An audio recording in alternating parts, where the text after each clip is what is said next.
With that, we bring in retired Lieutenant General Keith Kellogg. Sir, good to see you again. You called this. You knew it made no sense to cease fire with this regime. Where do you think we're at tonight? Yeah. Well, first of all, thanks, Rob, for having me tonight. I appreciate it. Look, the president's right. He gave diplomacy a full shot. Give him full credit for that. And he's finally been a president that has done something about Iran, not for his generation or my generation or your generation, but for grandkids as well. Here's what I would do right now. He's right about negotiations being over. They should be. We should probably call it a while ago, but we gave diplomacy a chance. Look, there's three things I'd do. As I tell the Iranians, you're going to do this. One, we're going to send in IAEA and with American advisors as well, and we're going to get your enriched uranium, or if we can get it, and we're going to get your centrifuges. Two, we are going to open up the Strait of Hormuz if we have to by military force. And if you damage any of those ships, we're going to take your frozen assets. We're going to basically make it fungible assets and repay any damage that is done to those shipping lanes or shipping vessels. Number three, lay off your neighbors. You've already supported the Houthis, you've supported Hamas, you've supported Hezbollah as well. That's over with. And lay off the UAE, lay off Bahrain, they're bombing lay off them right all now. the countries around you. They're bombing those Gulf states as we speak. We're going to take measures. Yeah. And that's right. And they won't listen to what we want them to do. This is what we're going to do. He's got options he can take. For example, you heard about him potentially taking Kellogg Island. And here's the thing I want to make sure the American people know. When you talk about boots on the ground, you're not talking about invading Iran. You're talking about taking very strategic targets. Yeah. And they can talk all they want about defending Kellogg Island. We can take it. It's 16 miles offshore. We know it's risky. Well, there's going to be some elements of risk to it, but we can do it. We could take the islands in the strait as well. We can do that with our marine amphibious groups as well. And we should do something like that. The third thing we should do is we can support a provisional government going into Iran, and basically if the people want to change, they'll have a provisional government they can go to. But here's the one thing the president has to do. When he does that, I'd recommend strongly, go to the American people. They will support you. Talk to the American people. Tell them why you're doing this. Don't listen to the noise around you, the other politicians out there. A lot of them are flat-out cowards, and they're afraid of doing anything. You said He's right. We've lived with this for 47 years. You just said a provisional government in Iran. What does that take? This sounds like a lot. And you say the American people would back it.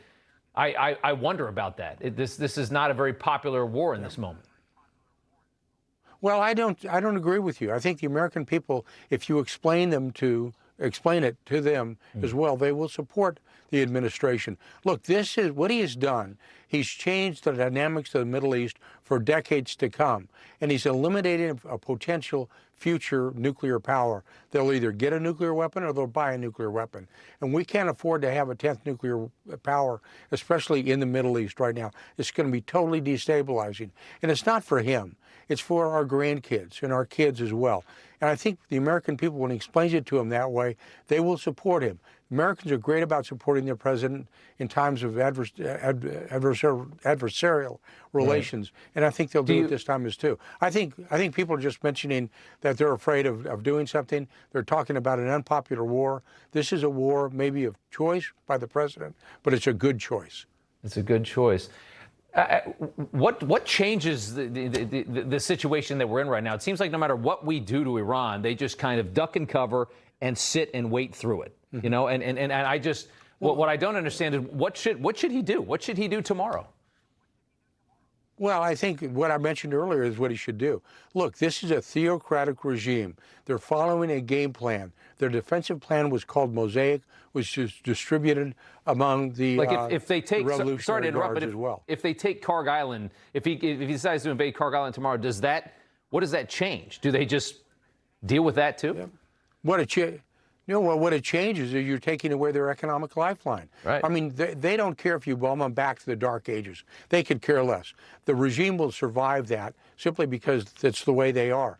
But if you start taking away their economic lifeline, it starts to affect the people in the sense they're going to say, I've had it with you guys. That doesn't mean we're going to do it, but I think the Iranian people are willing to do that as long as they do it and a method that we actually saw the Taliban do in Afghanistan. Yeah. Take it province by province, and they'll eventually get there.